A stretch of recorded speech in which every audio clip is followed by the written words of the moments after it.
like this series. This might take like a minute or two, but like, so I don't know. I was digging around the other day, or yesterday, um, Mhm.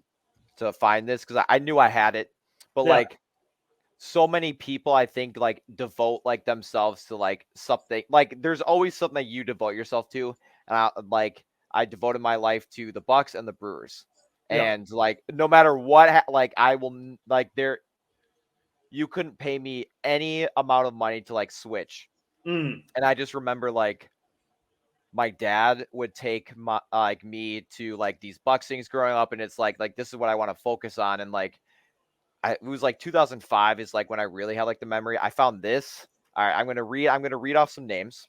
Okay. So we have general manager Larry Harris and head Yep. coach Terry Stotts. Yep. We got Bogut, Kukoc, Joe Smith, TJ Ford, Bobby Simmons, Michael Redd. The first of third stints of Urson. Got Desmond Mason, Mo Williams, Reese Gaines, Irvin Johnson, Charlie Bell, Jerry Welsh, and Dan Gazarich. So I found the old like autograph sheet that I have. Oh boy. Like this was like my first memory as a Bucks fan, and it's like, dude, these guys, these teams were bad. And I like right in front of me, for can't see it, but I'm looking at the I went to the home opener of Andrew Bogut with my grandpa, and it's like I I witnessed so many years of just bad Bucks basketball, and I went to games every year, and it's like so many people just disappeared.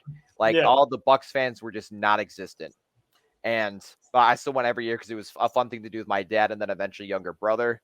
Um, and then obviously get Giannis and he starts to kind of emerge, and then oh, here comes all the fans now that this Giannis guy is good after a couple years of playing. But like, I think what like I'm taking 2021 for granted because of all the failures. I'm not going to say failures. All of the just unsuccessful seasons and Hmm. just underperforming. And then you finally just come out and you get a championship, and now like I think it's one of those things where it's like I just expect it to happen so often that I'm like it takes me away of like they're not going to do it every year now.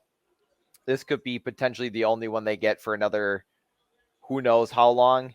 But it's like I don't know. Like I was looking back at them, like I forgot. Like I always got to remember like where I first started with the Bucks and like how far they've come. But like I took 2021 for granted, and like I just like again expect like success every single year.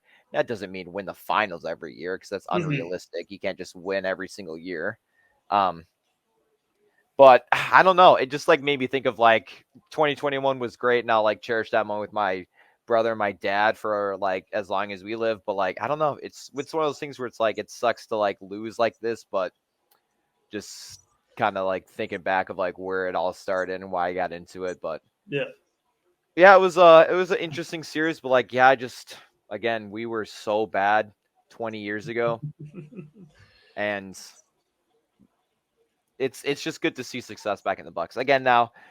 Again, bias or not, there's a lot of Bucks fans who have been fans since like 2019. Like, yeah, it's nice to get more people back, but like I always bring up the receipts that I have on my wall over there of all my other Bucks memorabilia stuff. But yeah, it's been a ride and I enjoy the championship, but again, we'll see what happens next year.